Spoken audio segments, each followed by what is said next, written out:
The purpose for this press conference is twofold: to identify the dangers associated with driving under the influence, and number two, to identify what Metro is doing this holiday weekend to prevent DUIs and DUI-related accidents. Our goal this weekend is 0 DUI-related deaths, and we plan on reducing DUI-related accidents and injuries that are involved in those accidents as well.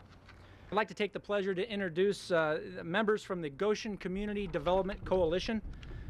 Without their support and their funding of this project, it wouldn't be possible. First, Dr. Alonzo Jones.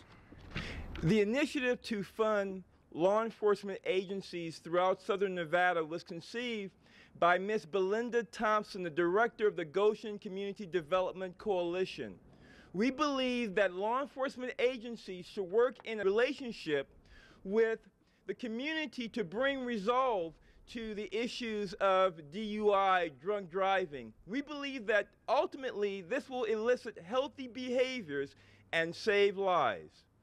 Thank you very much, and we really appreciate you being out here today and supporting this DUI event for Memorial Day weekend.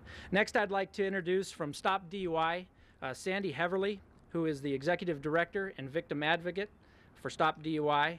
Also, Joan Eddowes, she's the Secretary, Executive Secretary, Victim Advocate from Stop DUI, and Letty Quintana, who is the Spanish Victim Impact Panel Coordinator.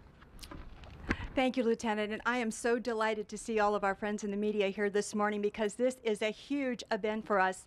We are so excited, and I am so happy to tell you that this event is unprecedented. This event is the largest anti-DUI intervention effort in the entire nation, not just Nevada, but the entire nation. This has never been done before. There is nothing comparable to the efforts that is being put forth by the Las Vegas Metropolitan Police Department. And on behalf of the thousands of innocent DUI victims that I represent, I can tell you that we are truly, truly grateful for the efforts that are going to be taking place over the next 4 days, because each of us wish and we prayed that there would have been either a checkpoint, a saturation patrol, some type of intervention that would have prevented the death and injury that we have suffered. And so with that, I want to extend our sincere appreciation to the Las Vegas Metropolitan Police Department and to the Goshen community for all they have done to help us save lives over this Memorial Day weekend. Thank you. It gives me great pleasure to come down here today to talk about my son, Mark Simon. This holiday, Memorial Day weekend, 1991, my son was the first fatality of that Memorial Day weekend. That particular day, I said goodbye to my son. It was a Friday. He was 2 weeks in front of graduation from high school. He went out the door and I hollered, "I love you, Mark. See you after school."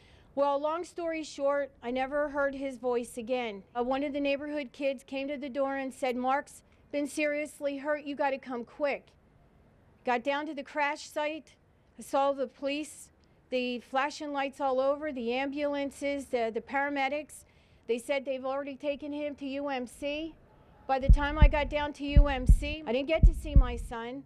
I got into this room and she proceeded to tell us that the injuries to your son were so traumatic, there wasn't anything they could do to save him. He's gone. Just like that. I had him this morning. Everything was fine. What happened? And then I found out it was a drinking driver. Wilbur Carlos Burnworth had too much to drink after work, driving down the backside of Tropicana past the Silver Bowl in excess of 70 miles an hour, plowed into my son on a bike and literally tore his body to pieces. I didn't find any of this out until we were in the courtroom. But what my story should represent to the people, to parents, that it can happen to any one of us at any given time. It doesn't have to be a holiday, but holidays, it just seems to be more noticeable. But it shouldn't happen at all. I wasn't ready to give up my 17-year-old son, my firstborn, my only son.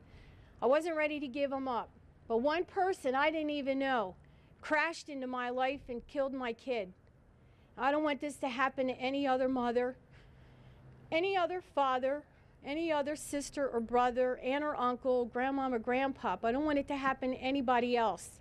This is the 19th year anniversary of my son's death, and I'm begging all of you to be responsible. There's no need for drinking and driving. Party, have a good time, but what we always say at our victim impact panel, and every time we get to talk to people, designated driver, save money for a cab, or you be the designated driver, save a life. That's why I'm so grateful for the checkpoints this weekend, the saturation patrols that are out there. I'm so thankful that our law enforcement care enough to make a difference. The Goshen community that sponsors this, coming from a victim, it comes from the heart. It comes from the entire heart. This means a lot to me, because had we had a checkpoint in place that night, my son might still be here today. An analysis to determine suitable target locations was conducted by Traffic.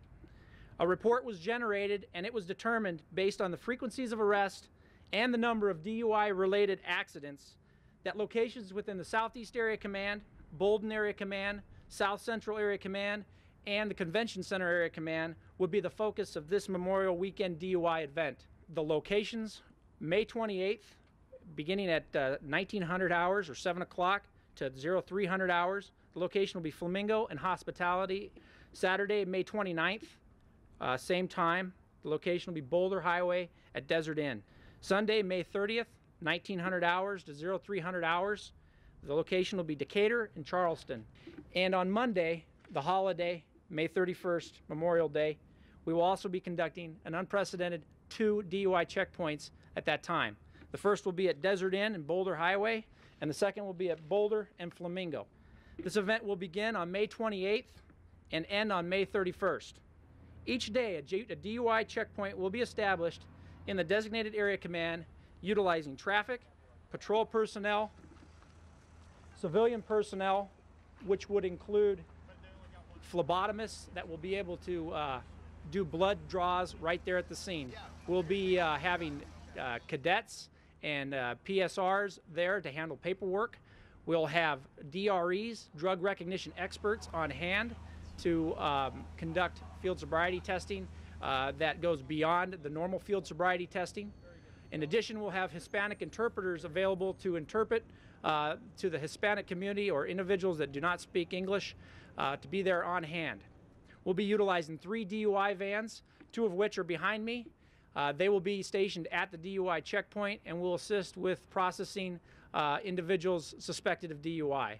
In addition, we'll have an additional van that will be a roving patrol along with the saturation units that will be able to assist in processing DUI violators that are not stopped at the checkpoint. Finally, I'd like to focus on an additional project that we're going to be involved in beginning today, and that is seizure of felony DUI vehicles.